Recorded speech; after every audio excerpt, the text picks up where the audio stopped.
Good afternoon, everybody, and as is the practice of Flinders University, we begin by acknowledging the Indigenous peoples of this country. In particular, we acknowledge the Kaurna peoples, the traditional owners of the lands and waters of the region on which this main campus of Flinders University is located. And we'll just let everybody put their desks down. Thank you. Anyone else? I thought the students were all here. There we go. The Kaurna term for welcome is Namani, and I'm unable to welcome you to country, but I do welcome you to this launch. So Namani to all of you. We are being live streamed today, so that's why I'm standing here with the microphone. So welcome to everybody who's watching on the internet. My name is Michael Kidd, and I'm the Executive Dean of the Faculty of Medicine, Nursing and Health Sciences here at Flinders University. I'd like to acknowledge the presence here today of the Honourable Julia Gillard, former Prime Minister of Australia, the Honourable Stephen Wade, MLC, the Shadow Minister for Health for South Australia, Ms Lisa Barlos, who's here representing the Premier Jay Weatherill, and Lisa is Parliamentary Secretary to the Minister for Health, so thank you very much for being here as well. Professor Jenny Corbett, who we're going to hear from, Pro Vice-Chancellor for Research Training at the Australian National University, our partner in the new centre. Monsignor David Capo, who's a member of our International Advisory Board for the Southgate Institute. Professor Steve Wessling, the Executive Director for SAMRI, our South Australian Health and Medical Research Institute. Members of the University Council, our distinguished speakers from earlier in the day, and absolutely everybody else who is here. Namani. Welcome to you all. At Flinders University, we're very proud of the achievements of so many of our staff and our students and our alumni. And as the Executive Dean of the Faculty of Medicine, Nursing and Health Sciences, I'm especially proud that Flinders University is home to the Southgate Institute for Health, Society and Equity, and is led by my wonderful colleague, Professor Fran Baum, who's going to talk to us during the afternoon. And as I expect all of you know by now, our Southgate Institute is an international leader in research on the social and economic determinants of health and on health equity. And the Institute involves, unusually for our university, researchers from all the faculties across the university, and all working together to tackle the social determinants of health. And that's as it should be, because the social determinants of health involve far more than just health professionals and the health system. And the work of our institute has been supported by many people, especially the Australian government, the South Australian government, and the members of our International Advisory Board, and many of you who are here today. So thank you all for the great support which you've shown. Today we celebrate the start of a new program of research activity for the Southgate Institute with the launch of our new National Health and Medical Research Centre's Centre of Research Excellence on Social Determinants of Health Equity. It's quite a mouthful when you say it all in words. And as you know, Professor Fran Baum is co-director of the Centre of Research Excellence with Professor Sharon Friel, who's director of the Regulatory Institutions Network at the Australian National University. And we're very pleased to be able to partner with ANU in this new centre, and it's wonderful to work together. And so therefore, I'd like to start off by introducing Professor Jenny Corbett. And as I said, Jenny is the Pro Vice-Chancellor for Research and Research Training at ANU, previously the Executive Director of the Australia-Japan Research Centre at the Crawford School of Public Policy, and many other things, as you will have seen in the brochure which was handed out as you came in. So please join me in welcoming Jenny.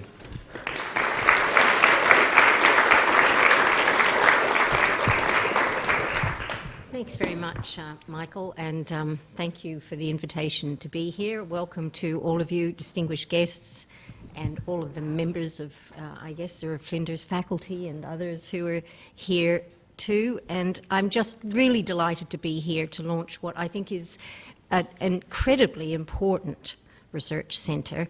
And I'm particularly delighted that it's a collaborative effort with a number of partners, but particularly from our point of view with the ANU and Flinders.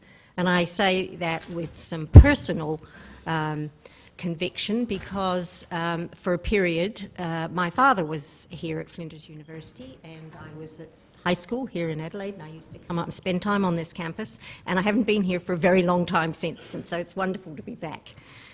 Let me just say a few things about the centre and about why we at the ANU are so pleased to be a part of this venture. Many Australians will live shorter lives than others, not because of their genetics or of their lifestyle choices, but because of the conditions in which they live and the opportunities they have to lead a healthy life. These conditions in which we're born, live, work and age are affected by policy decisions. Every public policy has the potential to affect human health and well-being, and the relationship between economic, social, health policies and their impact on health inequalities is complex and not always obvious. Interdisciplinary and intersectoral collaborations are essential to improve the way we understand these complexities and to provide the evidence that both helps ensure that these issues are tackled and improves the way in which policy towards health equity is pursued. That necessary mix of researchers and policymakers and practitioners is exactly what we have in the room today and what this centre is so beautifully positioned to achieve. It's a very rare opportunity to have such nationally and internationally renowned experts in the social determinants of health in one place, and we hope that through the centre to be able to continue that dialogue. The ANU takes all of these issues particularly seriously. The core principles of the Regulatory Institutions Network that Sharon is the director of are social justice, sustainability and well-being. Colleagues in RegNet have for many years investigated how policy and regulatory mechanisms relate to social welfare and human well-being. And for those of you who know its work, you'll know that that goes back over many decades now and that it has covered a whole range of policy issues. And for those of you who don't know it, I do encourage you to look at its website because there's an extraordinary track record of work on issues relating to tax policy, to a variety of regulatory interventions that people don't typically think of as having equity and social justice elements, but that clearly do. With Professor Friel now as the director of RegNet, we really have this strong health equity focus in RegNet, and I think that's a great development and very timely and appropriate in the current climate. Chief Investigator Lyndall Strasdens is located within the Research School for Population Health, another part of the ANU, which has a long tradition of policy-relevant health research. And the Crawford School of Public Policy brings a vitally important link to policy makers, and with the Chief Investigator, Professor Adrian Kay, the centre will benefit from a deep understanding of policy processes, and we would hope also to be able to use our links into government in Canberra to bring these issues to the attention of policymakers. I'm delighted that the CRE enables close collaboration between colleagues at the ANU and Flinders, and I'd like to congratulate Professors Baum and Friel in demonstrating such strong leadership in guiding the development of the centre. Any of you who have ever been involved in putting in a bid for these kind of centres knows exactly what is involved. It's years of planning and an enormous amount of hard work. And then, when you win one, you start on the real work. So I'm sure that their leadership in the implementation phase is also going to be extremely important and will give us cutting-edge, innovative work coming out of this CRE. We're particularly also looking forward to building relationships with colleagues in the Post Centre for Indigenous Health and Wellbeing at Flinders through the Chief Investigators, Professor Dennis McDermott and Dr. Tamara McKean. And it's also exciting that we will have closer connections with the University of Sydney and the University of Ottawa through the chief investigators located there. And Professor Ron Labonte is here today, and that's terrific. And Dr. Patrick Harris at the University of Sydney is also a partner in that work. At its core, the ANU is dedicated to research. Along with Flinders, we are part of that network of research-intensive universities, and we have a public commitment and I think a public obligation to be doing research of this kind, groundbreaking research that has social welfare and the improvement of lives of Australians at its core. So we are, for that reason, again, particularly pleased and proud to be partners. But of course it's the people in this centre that are going to make the difference, and having the Honourable Julia Gillard formally launch the centre is, I think, an indication of where this centre will be taking its place. Having a policy reference group that will be chaired by Dr. Pat Anderson from the Luigi Institute is also, I think, a symbol of the impact and importance that we hope the centre will have. And the fact that in the audience are people from government and non-government organisations here in South Australia and from other states is testament to the work of my ANU colleagues and our collaborators. So I think I should stop there, partly because my voice is giving out, but also because you have many people on the program from whom you wish to hear. So I'd like to hand over to, I think Fran Baum is picking up from here. Thanks, Jenny.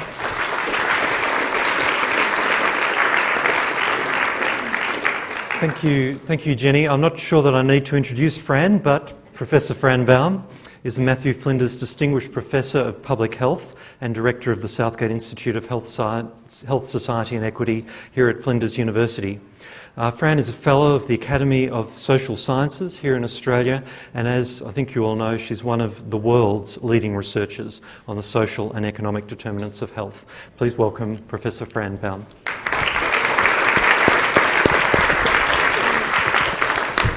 Thank you very much, Michael, and I'd like to just acknowledge that we're meeting on the land of the Kaurna people and pay respects to the Kaurna elders, and to acknowledge the Honourable Julia Gillard, and thank you so much for being here, and all the other distinguished guests.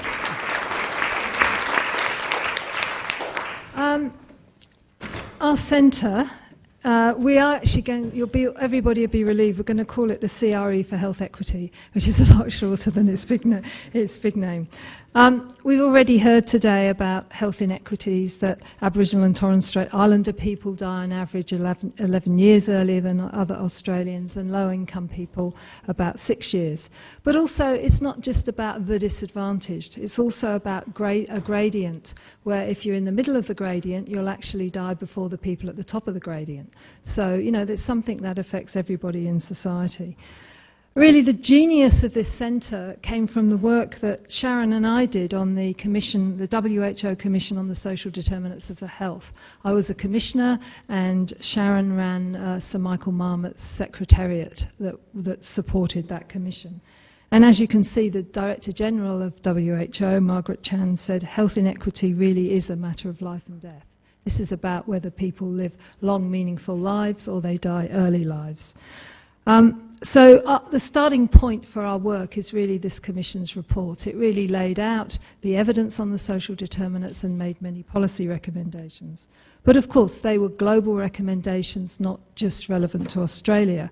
And we were very pleased that, in fact, I think it was under when you were Prime Minister, that the Australian Senate Committee recommended implementation of that Commission's report in Australia and recommended that there should be more research.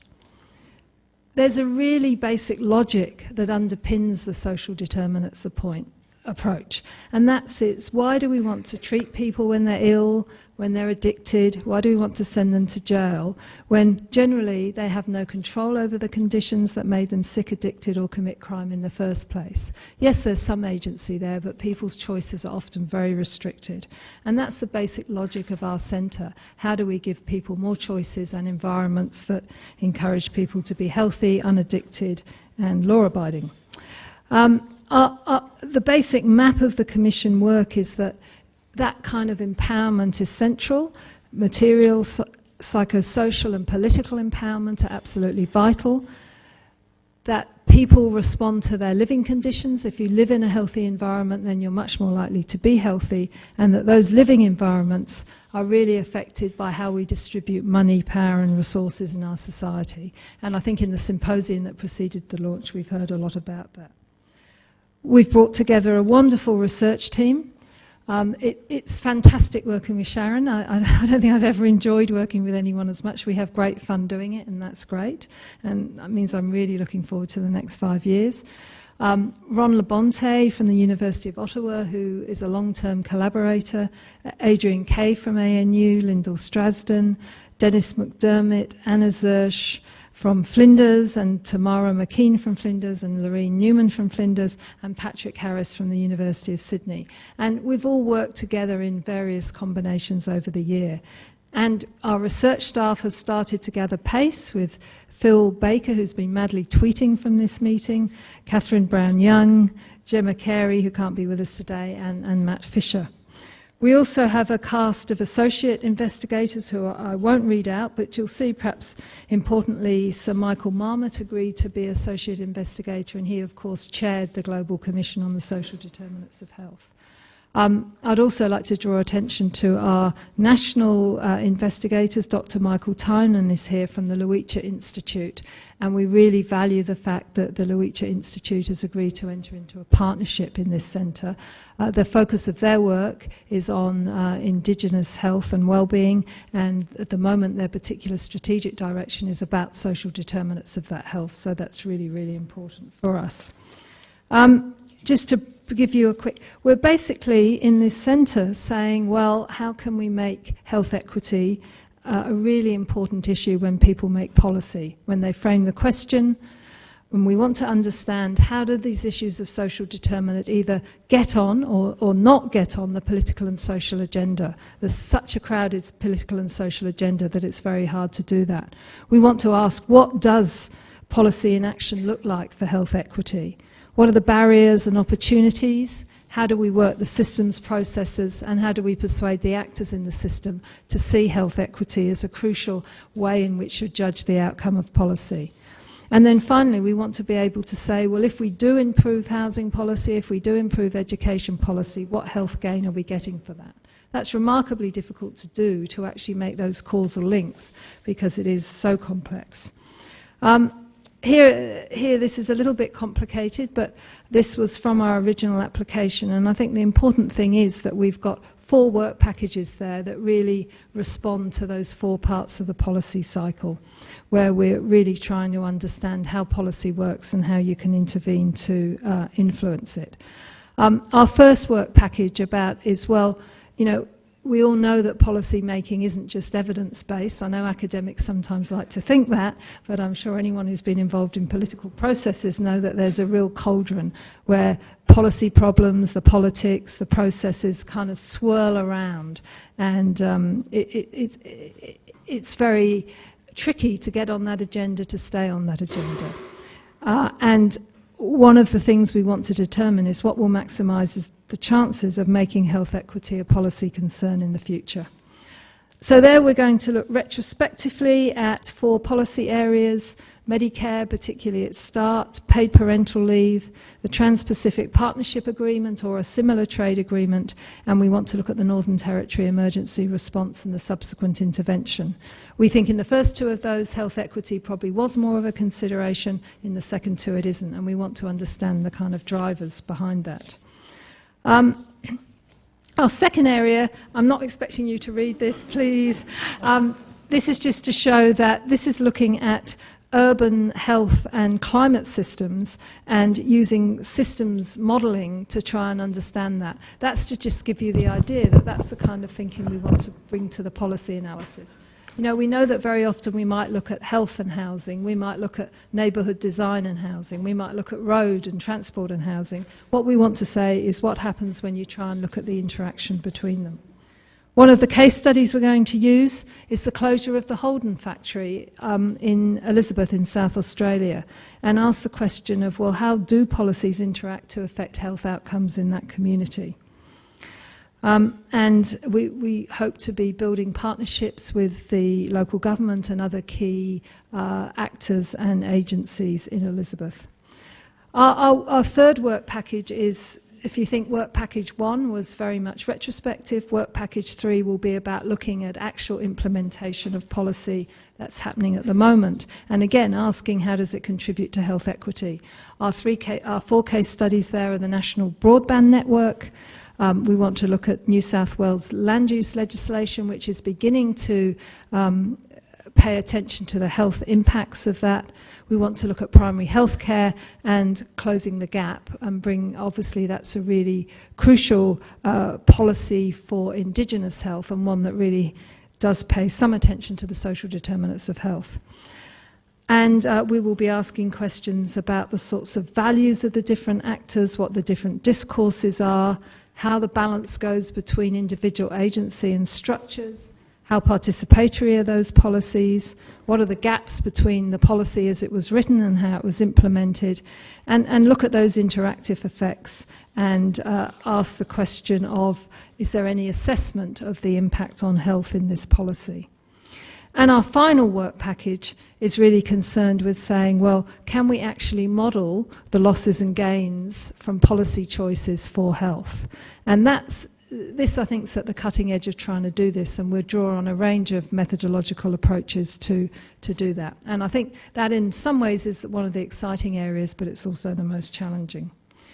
We also have a series of translation and engagement mechanisms, because we know that if we want to work with policymakers, we need to involve policymakers as full partners right from the outset, not when we've finished a nice bit of research and then go to them and say, here's our policy, and expect them to listen to us.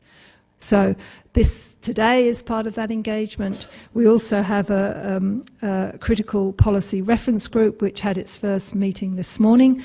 Pat Anderson is chairing that. She wasn't able to be here, so Associate Professor Peter Sainsbury from New South Wales Health chaired our meeting, and we already began to see the value of having policymakers at the table advising us and telling us about their real life experience, as for instance Felicity Ann Lewis was able to do from her role as a local government rep on COAG. So that's going to be absolutely invaluable. So just finally, I think we really have to acknowledge and thank the NHMRC for funding us. For many years I've been a critic of the NHMRC because I think they fund the M in their name, the medical more than the health, but I think that has changed to some extent. I also reflected that it's very hard, as I think you said, Jenny, to get NHMRC grants, and Professor Ross Calusi is here, and I remember when I got my first NHMRC grant, he tore it to shreds for me and was a real mentor in making sure that I won that. And I think if you hadn't done that, Ross, we wouldn't be here to do with this centre, so thank you. I also want to thank the team so much, because we've decided we're going to have fun as well as work hard on this project, and thank the Luicha Institute for extending it to us, and also for Flinders University. We have a great school of medicine that really promotes social accountability, and it's also wonderful in a health faculty to have a executive dean who actually understands what the social determinants of health are, so that's very important. And some of the members of our families are here today, and I know we put in many hours at weekends to kind of write these grants, so I'd like to thank them particularly for putting up with that. And just finally again to thank Julia so much for being here. It makes it a very special occasion.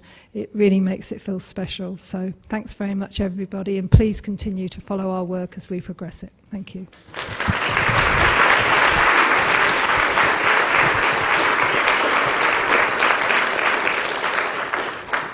Thank you, Fran. Our co-director for the centre is Professor Sharon Friel, and Sharon is the Director and Professor of Health Equity at the Regulatory Institutions Network at the Australian National University. Sharon also does many other things. She's also Director of the Menzies Centre for Health Policy at ANU, an ANU Public Policy Fellow, and a Fellow of the Research School of Asia and the Pacific, among other things. Please welcome Professor Sharon Friel.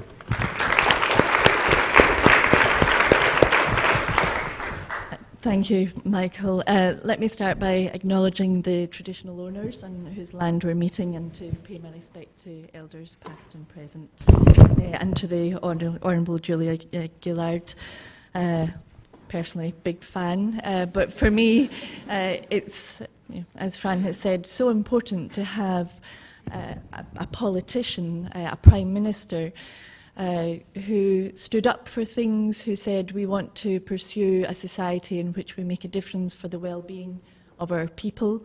And that takes incredible courage, and I hope our CRE will be able to provide some evidence that will, I hope, enable some of our future leaders to do the same. So thank you.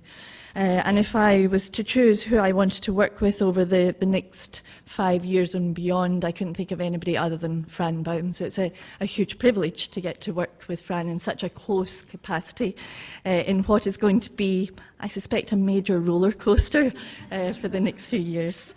So I'd like to just describe another couple of features of the CRE, our international translation focus and also our capacity development. So the CRE, we could, if we only focused on Australia, we think it would make a real contribution, helping inform how to make action happen that improves the lives of many people. But we believe that the work of the CRE can have a much greater reach and health impact, really helping to inform the action of governments in rich and poor countries around the world, of regional and international agencies, heaven forbid we would make something happen in WHO, and create a paradigm shift in research institutions globally. So you can see we're very modest in what we're all about. As Fran has outlined, health inequities they were such an important issue internationally that the WHO established the Commission on Social Determinants of Health to look at what could be done globally. And when the Commission was set up, and I think when we, over the process that happened, that really reignited a global movement for health equity through action on social determinants of health, generating worldwide interest among government, civil society, non-government organisations and academics. And as Fran said, we're really going to build on that work and capitalise on that international network and networks that we had established, particularly with Sir Michael Marmot, who we worked very closely with. So in the CRE, we do look at that globalised concept, that is the social determinants of health equity, and really seek to understand how it plays out in the diverse local contexts in Australia, because we know that context really, really matters for this. It's a sort of a big concept, but in the context really matters. And so whilst we will, of course, be focusing in Australia, one of the aims of the CRE is to become a global leader in these issues, policy issues relevant to health equity. And we want to share our findings and learn from colleagues internationally. So we are going to use those extensive international networks to do that. And one of the mechanisms that we've set up is the International Translation Group. So we've got a number of international collaborators that Fran outlined, and it's chaired by Ron Labonte, one of our chief investigators, and we've been working out on the back of an envelope a little bit over the past few days exactly what we're going to be doing. But really trying to learn from what's happening in Australia, learn from what's happening internationally and bring that into the mix, but also learn about that relationship between the global activities and how they impact on us in Australia domestically. We are an island, but we are connected completely to the international scene. So we've got some of the world's best minds in the social determinants of health. I've been so privileged over the years to be working with some of these colleagues. So we've got Sir Michael Marmot at University College London, we've got David Sanders at the University of Western Cape, we've got Margaret Whitehead, remember the Whitehead, Dahlgren and Whitehead diagram we all used. Well, Margaret's part of the team. We've got David Stuckler in Oxford, Louise Signal in the University of Otago, and we've got Malcolm King in Simon Fraser University in Canada. And Malcolm will be instrumental in that global translation around Indigenous peoples. And we'll, of course, use our other networks. We've got the People's Health Movement, Fran and colleagues involved very centrally within that. We do an awful lot of work with the World Health Organization, both centrally headquarters in Geneva and then in our regional offices So we want to learn and engage with colleagues there, and also engaging through our international network for Indigenous health knowledge development. So lots of opportunities to learn and share globally. But as Jenny said, the CRE is absolutely nothing without the people. And so capacity building, capacity releasing, as Jenny Poppy, our colleague, speaks about. We all have capacities, just often not given that opportunity to release that. And the policy community really has recognised for a long time that to improve health equity requires action across all stages in the policy process, across sectors. But the Academy has been really slow.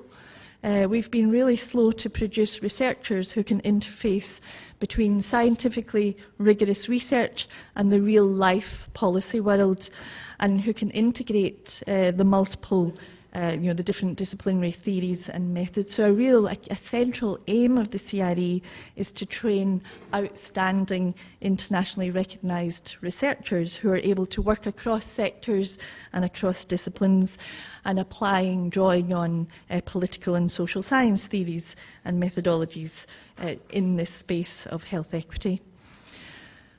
But research and action in the social determinants of health equity is certainly not the status quo. Those of us who work in this area know that we're often working on the fringes.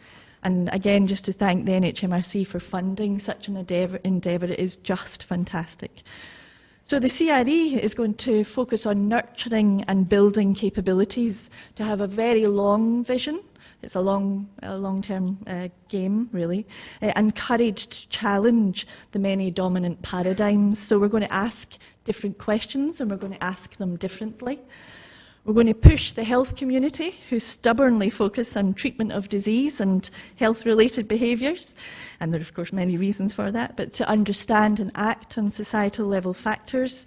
And we're going to blow open that dominant reductionist way of reasoning to identify a whole-of-systems approach can help improve population health. And there's different mechanisms that we're going to do all of that stuff. Deliberately, we're combining very experienced researchers with mid-career researchers, because, of course, at the end of 5 years, there will be a whole new cadre of leading researchers moving out into this space more widely. We have PhDs and early career researchers really teamed up from a mentoring perspective, so top-level mentoring. As I said, we've got fantastic chief investigators, and we've got the world's best minds in this area coming together, so such a fantastic mentoring opportunity. It's our bread and butter, as academics, to do all the journal articles, and we've got to be very highly cited, and we're going to be very influential through that 40-page journal article. But we've got a productivity consultant. He's been given a new term, Hugh Cairns, who's internationally renowned for enhancing and maximising research performance, so watch us go. But really, certainly for the PhDs and the early career researchers, it's not just about that traditional academic way, it's really about learning how to work collaboratively, and that's part of what will happen through the Critical Policy Reference Group engagement. And then overseen by our chief investigators, Tamara McCain and Dennis McDermott, the full team is really going to learn and understand, I think, much better about ways of engaging in different knowledge systems through Indigenous health issues. And so each year we're going to have a research policy retreat where the whole team comes together. We're going to share, we're going to reflect, I suspect we might even cry, and we're going to plan and build links with policymakers across a whole range of sectors. So institutional capacity and support is absolutely vital for this sort of endeavour, and it's not every university that gets the social determinants of health at all. We're very, very lucky to have Flinders and the ANU centrally involved, and I'd really like to take this opportunity to thank colleagues in both places. But I want to, particularly being from the ANU, really want to thank my colleagues at the ANU. I think it's testament to the university that I've received really a lot of encouragement in this space to move forward and pursue. I mean, the ANU's goals is research excellence and policy engagement on issues of national and global importance. And as Jenny said, really, what we're trying to do within the CIAD is surely that is exactly what our goals are about. And I'm personally delighted. So our Pro-Vice-Chancellor, Jenny Corbett, has come down on a Friday evening down to Adelaide. I hadn't realised you had an Adelaide connection, but really thank you. And I do also want to acknowledge my Dean, Professor Veronica Taylor, the Dean of the College of Asia and the Pacific, where I sit, who recognised, just said, the CRE is just fantastic, let's celebrate it, and can we support you financially, particularly for the launch? So I just want to say that. So in conclusion, so the CRE is really going to build capacity to take on big agendas, which means taking on vested interests in the academy, in politics, in policy and in practice. And we're going to be really tenacious in pursuit of both incremental and transformative action to improve people's lives. And I'd like to read just a little bit from the conclusion of a paper that I wrote with a great mentor of mine, Professor Tony McMichael, who very sadly passed away recently. And Tony constantly pushed us to be bold in thought and in words, and in writing this paper, let me just quote. So, bringing the environmental, health and equity agendas together via coherent policy at global, national and local levels will help mobilise the necessary political and popular support for a radical break with the complacent and compartmentalised attitude that still dominates much of the political agenda. More importantly, this convergence is an essential transformative step if humans are to survive across future generations equitably, in a healthy, secure and peaceful manner. This moment should be seized, otherwise we may rehearse again the dismal historical experience captured in the words of Martin Luther King, over the bleached bones and jumbled residues of numerous civilizations are written the pathetic words, "Too late." So I think, leading by example, I firmly believe that the CRE will encourage people to think big, be bold, be courageous, be evidence-based, and will focus on making a difference to people's lives here in Australia and globally, so that it will most certainly not be too late. So, thank you.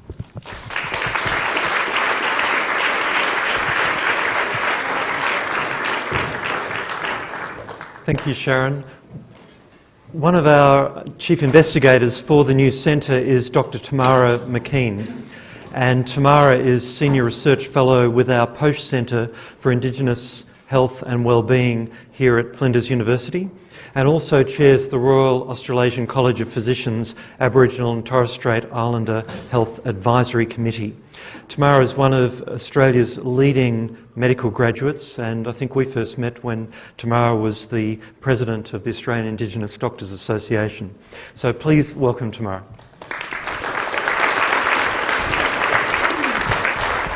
Thank you, Michael. As a Wallian woman, I'd like to begin today by acknowledging the Kaurna peoples of the Adelaide Plains area. I now live and work in this place, and I'm very, very grateful for their hospitality. I'd also like to acknowledge all Aboriginal and Torres Strait Islander elders past and present, and other countrymen and women that are here with us today. I would like to acknowledge the chair of our CRE's Critical Policy Reference Group and the chair of the board of the Lowitja Institute, Dr. Pat Anderson. Pat is unable to be with us here today, and I'd like to send her our best wishes. I'd also like to pay my respects to the Honourable Julia Gillard, and thank you very much for being here today. This CRE, from its genesis through to today, has made a conscious effort to focus on the social determinants of Indigenous health through a robust exploration of policy that takes account of different concepts of health and healing, takes account of the marginalisation of Indigenous peoples in society, and takes account of the need for Indigenous leadership in order to create quality policy responses that are reflective of need. Through working at the interface of knowledge systems, namely operating in a manner that is mutually respectful, ensures shared benefit, maintains human dignity, and is in the spirit of discovery, our team will work towards redressing issues of dominance and privilege within the complex policy environment.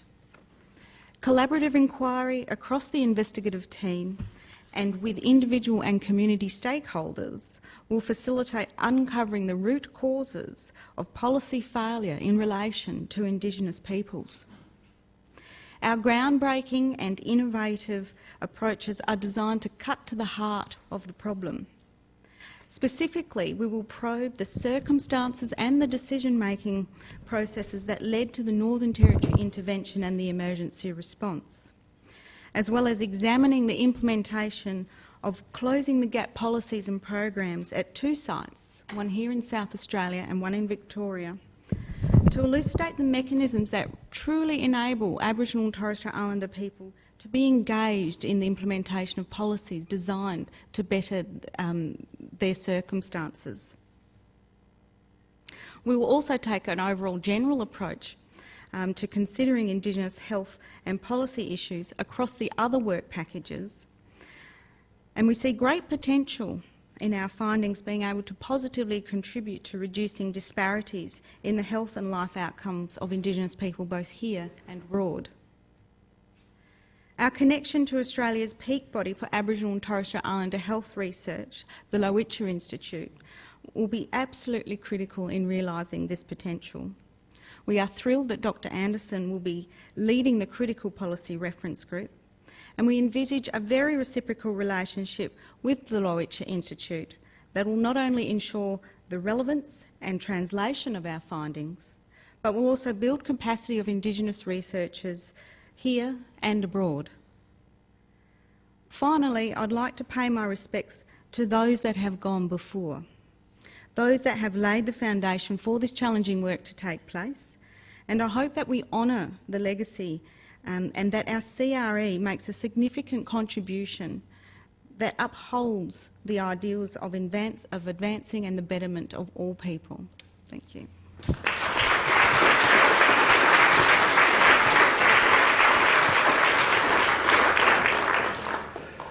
Thank you, Tamara. And now to our guest of honour. The Honourable Julia Gillard was the 27th Prime Minister of Australia, and before becoming our Prime Minister, Julia served as Deputy Prime Minister from 2007 to 2010. Julia was also Minister for Education and was actually responsible for the funding which came to the university to build this building and this lecture theatre. So, As you probably know, Julia has accepted roles as an honorary professor of politics at another university in Adelaide and is also a distinguished fellow with the Brookings Institute Centre for Universal Education in Washington. But I just wanted to tell you just a very brief story about the first time that I met Julia, which she probably doesn't remember, but it was 2003, and Julia had just been appointed as Australia's Shadow Minister for Health. And at the time I was the President of the Royal Australian College of General Practitioners, and I rang Julia's office to see if the Shadow Minister would like to have a meeting to talk about challenges facing general practice. And the answer was yes. And then I said, well, would the Shadow Minister like to come to my practice and see what the practice is like? And the answer was yes as well. Now, at the time I was working in Sydney in a bulk billing general practice in Darlinghurst, just off Oxford Street in Sydney, for those of you who know it. And we were providing care to people with HIV/AIDS and to people who are living in the homeless shelters, which are in that area of Sydney. And so a very interesting and diverse population of people, and people who are really often quite vulnerable. And I was in the clinic seeing one of my patients, and the phone rang. And I hate it when the phone rings when I'm seeing a patient because it disturbs everything. So I get, yes, hello.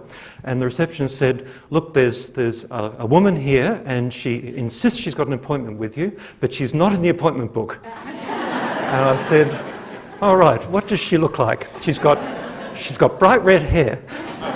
And I said, right, that's the nation's Shadow Minister for Health. Please ask her to have a seat and I'll be out shortly. So I finished up with that patient and I came out and greeted Julia and showed her around the practice, and we talked about general practice, and then she wanted to meet some of the patients and the people in the waiting room because I was running a bit late. And so Julia came in and she started talking to some of the patients, and I just watched, it was just extraordinary watching this senior politician come in and talk to vulnerable and people who are really struggling and talk to them at the same level. and listen to their stories. And I thought, what an extraordinary politician. And then Julia did something which reinforced that even further. It was time to go, and she said, "Look, I've got to go. I've got a meeting in the city." And I said, "Oh, well, do you have a Commonwealth limousine waiting for you out the front, or would you like me to order you a taxi?" And she said, "No, I'll just hop on the bus."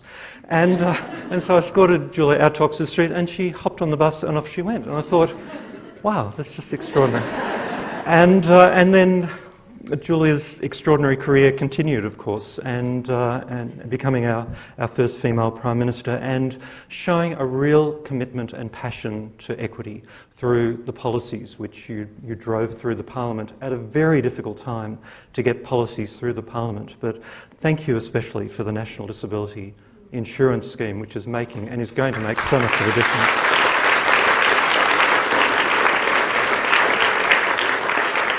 And thank you for leading so many major reforms to education at absolutely every level, from preschool right through to tertiary education. Thank you.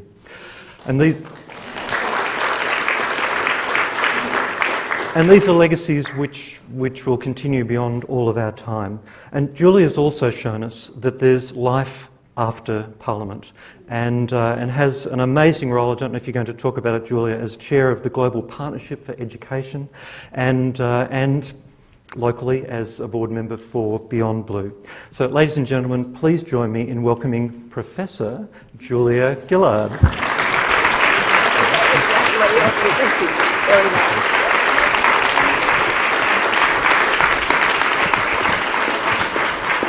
Very much.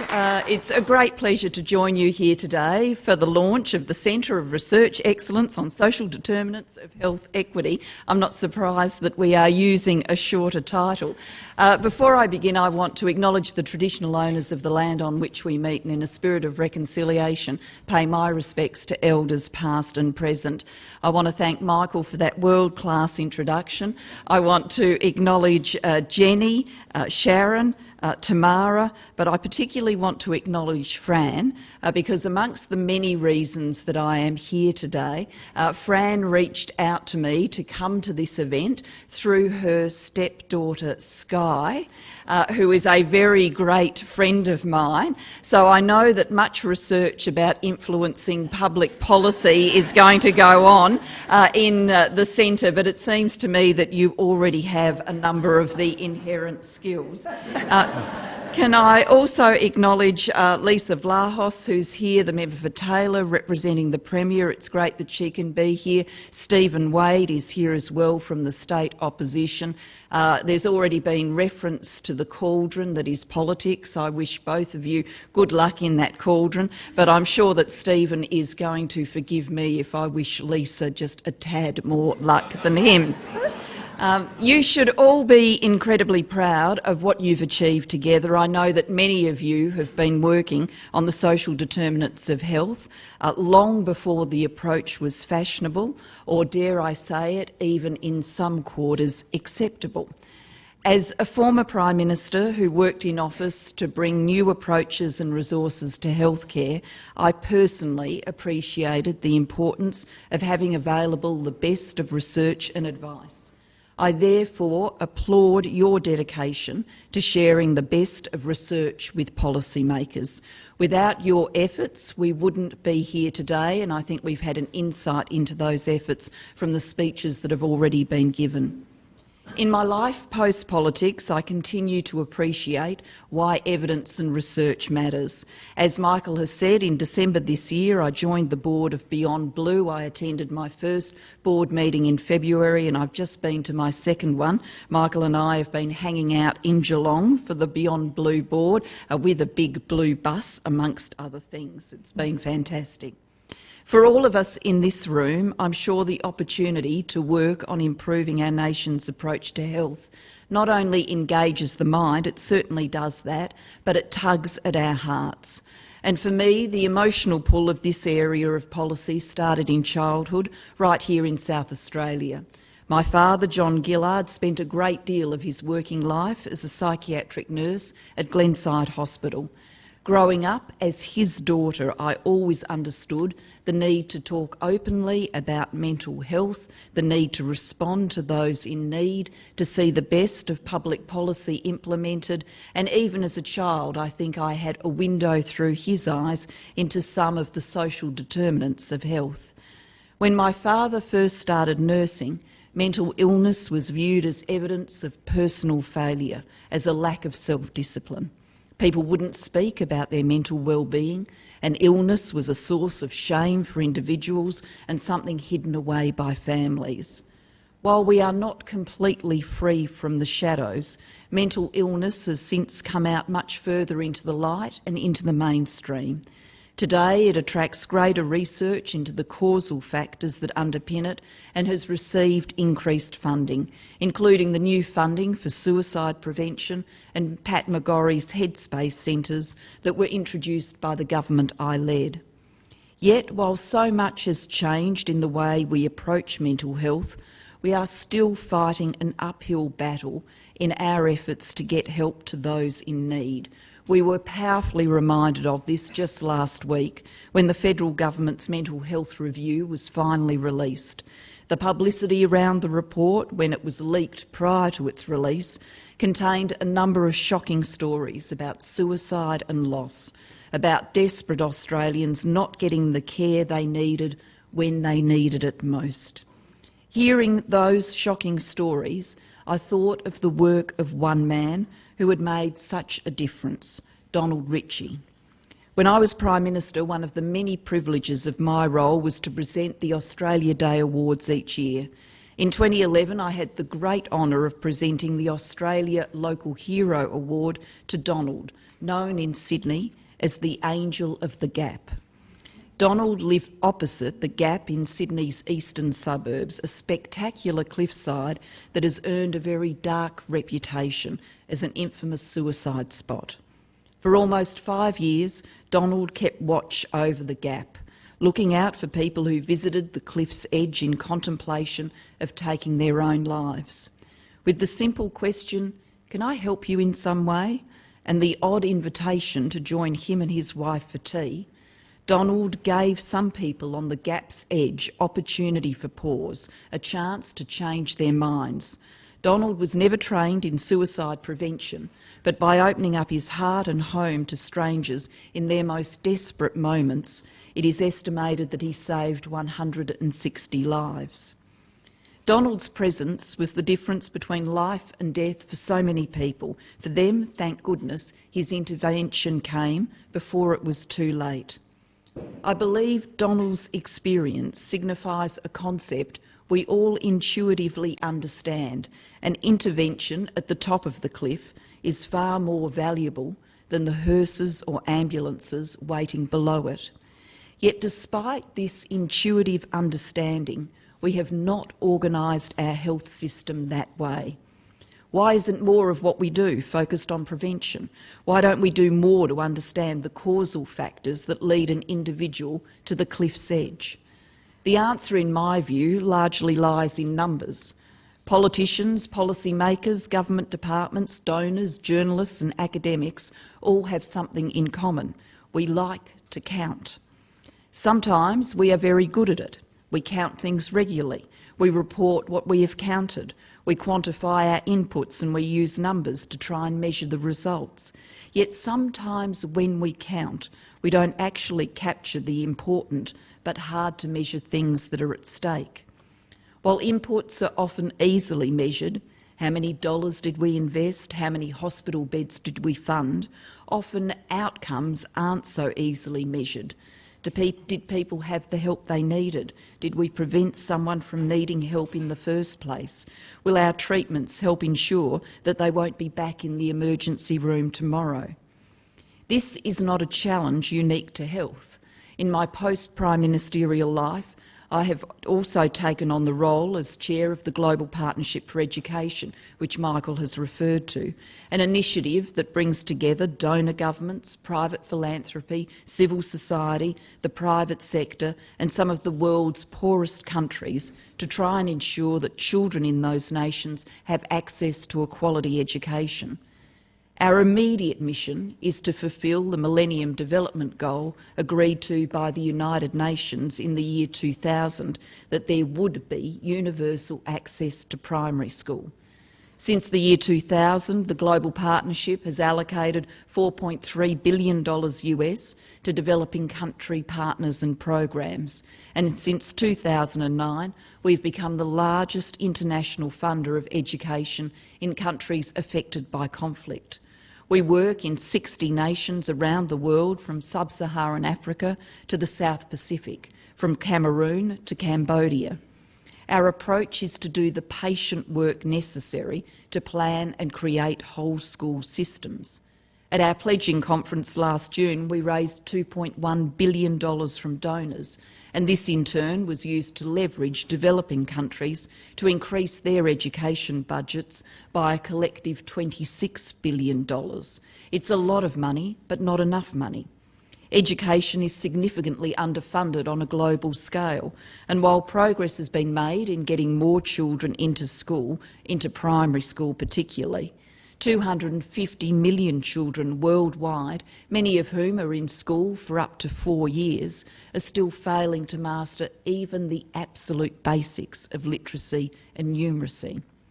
In part, our improvement on access and our large failure on quality arises because a quality education is more difficult to measure than counting children seated in a room.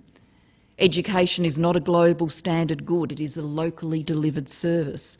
It is a complex and elastic process of learning over many years. The process is not a quick one, and measuring progress in learning is complex. It is therefore much easier to get a donor to fund new infrastructure than the essential things that we can't as easily see or count, like good professional development for teachers. Turning our eyes to health policy, we see the same phenomenon. That means we tend to focus on funding hospital beds rather than community services. It means that politicians campaign on the number of new doctors and nurses they will fund rather than measures of better health. Perhaps the old saying that what gets measured gets done should be amended to what is most visible and easiest to measure gets done.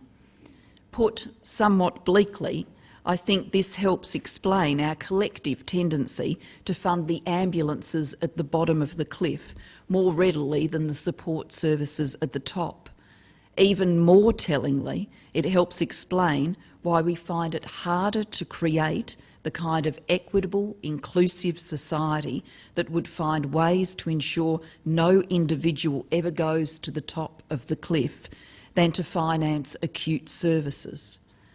Whilst we need to be frank about this problem, we should not underestimate the good work that's happening, and let me once again use an example from mental health beyond Blue itself.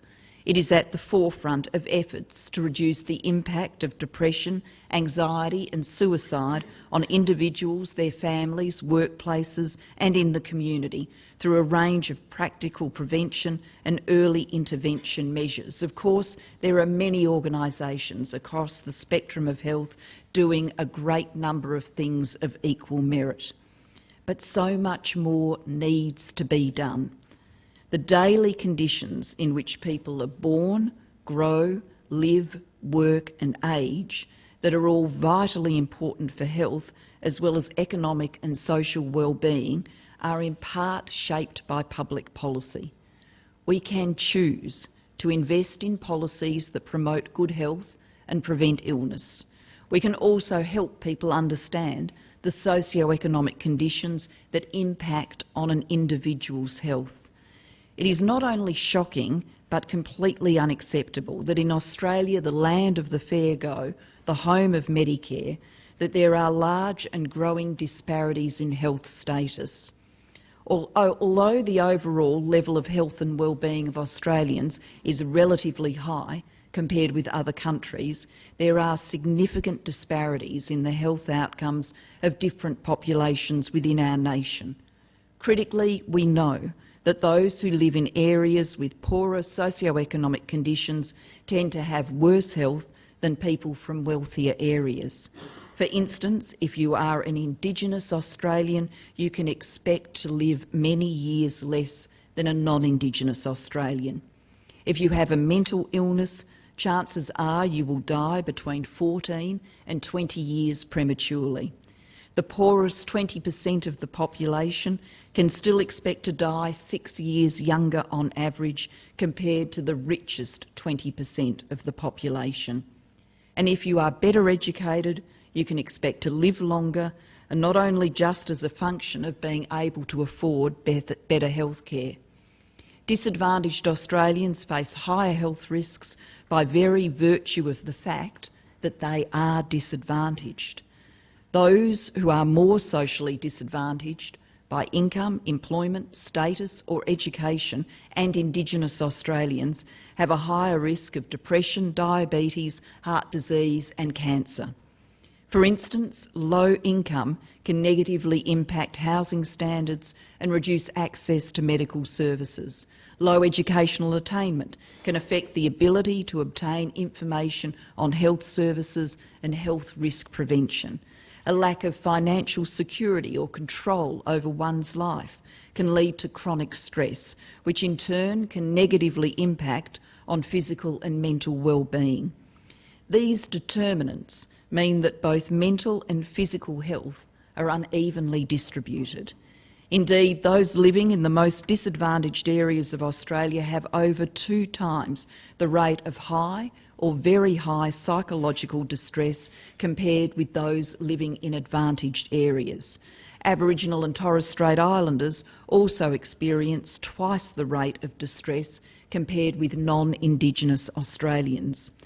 And inequity shows itself in the most personal and devastating act of suicide. Aboriginal and Torres Strait Islander young people have 5 times the rate of suicide of other young people, and males living in the most disadvantaged areas experience 1.5 times the rate of suicide. Suicide is structured according to social and economic factors. How many of those men and women that Donald Ritchie saved were driven to their point of desperation because of equity reasons? Issues of equity and disadvantage have the devastating power to change the health of individuals through the course of their lives. This leads to a vicious cycle where poorer people have poorer health and therefore less access to the resources required to get much needed health care. As a community, we will not be able to fully address issues relating to the health of Indigenous Australians, mental health or health disparities without tackling policy issues like housing, employment, education, transport, pollution or stigma. We need to look at people, their environment, their culture and their potential, not just their diagnosis and their disadvantage. We have had research for some time that shows the power of social determinants to improve population health. Yet the translation of this evidence into equity-focused policy development and implementation has been too slow. And that brings me to why we are all here today. This centre will address the reasons for that slow progress. In October last year, almost $2.5 million was made available by the National Health and Medical Research Council to provide evidence on how to navigate the political and policy processes more effectively so as to operationalise addressing the social determinants of health and health inequity. The research team will do this, as you've heard, by adopting 4 thematic areas: microeconomics and infrastructure, land use and urban environments, health systems and Aboriginal people. These themes are embedded in 4 work programs which affect the policy cycle of agenda setting, policy formulation, implementation and evaluation. The Centre of Research Excellence will develop formal processes of capacity building and knowledge exchange related to effective policies and practices to achieve better and more equitable health outcomes. One of the most powerful features of Medicare is that we are all, each of us, all of us have a stake in the system. Medicare works for all of us, so it is a shared concern. The hope we have for this centre is that it will help ensure that we all, each of us, all of us, have a stake in better health outcomes for all Australians. To be effective, the centre must influence government policy. To this end, the critical policy reference group it has established, chaired by the wonderful Pat Anderson, with representatives from government and non-government organisations, will have a lot of meaningful work to do.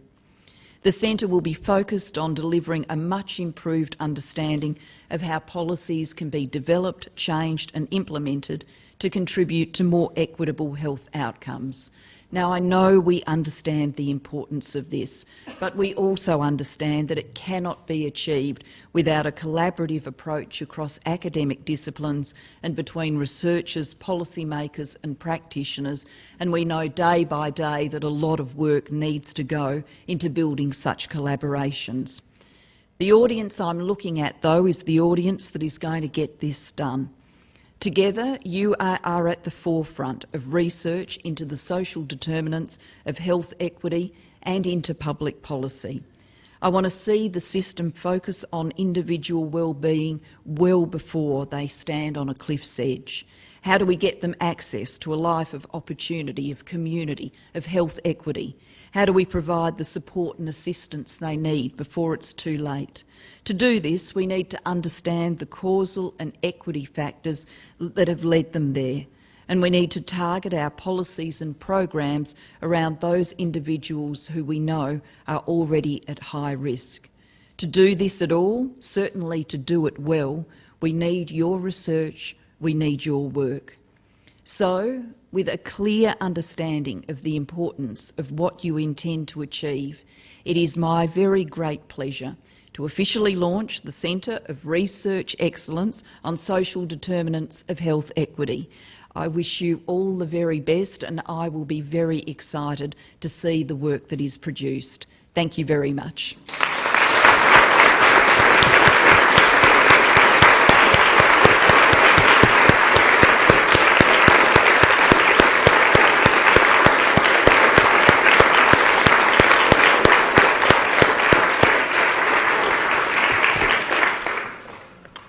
Thank you, Julia. So, we're launched.